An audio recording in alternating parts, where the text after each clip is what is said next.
what's it called, blue band. Mafi. Hamisa Mobeto ambaye pia aliweza tu kuweza kufanya harusi hivi majuzi na Aziz, kwa mara ya kwanza ameweza kutangaza kuweza kurejea Tanzania baada tu ya kuweza kusemekana kwamba waliweza kuachana kimapenzi na mpenzi wake Aziz kule Morocco, ama walikorifishana kidogo, kitu ambacho pia kiliweza kumfanya tu Hamisa Mobeto kuweza kuchukua hoteli tofauti kule Morocco, ambako pia mchezaji wa Yanga Aziz aliweza kuhamia kwa klabu yake mpya kule, na baada tu ya siku chache kuweza kusemekana kwamba walikuwa tu wameweza kukosana, tayari tu sasa hivi Hamisa Mobeto ameweza kutangaza katika mtandao wake wa Instagram kwamba ameweza tu kuweza kurejea Tanzania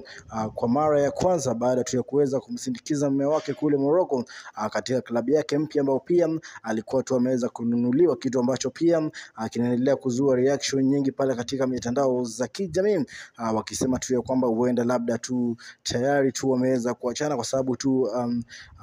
waliweza tu kuweza kufanya harusi hivi majuzi, harusi ambayo pia ilikuwa ya haraka sana baada tu ya kuweza kudate kwa muda mfupi, ama kuweza kuwa katika mahusiano kwa muda mfupi. Ni baadhi tu ya watu ambao pia waliweza kufanya harusi sana kwa haraka sana. Ni harusi ambayo pia watu wengi tu zaidi hawakuweza kualikwa, lakini sasa hivi inaonekana ni kana kwamba hawayuko pamoja kabisa. Lakini tu Hamisa Mobeto labda baada tu ya kuweza kutulia kidogo atakuwa anafanya interview na kuweza kueleza zaidi kipi ambacho pia kiliweza kufanyika kati yake na Aziz. Cha kufanya tu kwanza una make sure umesubscribe kwenye Subibo Extra, maana tutaendelea kupatia story ambazo zina trend mitandaoni.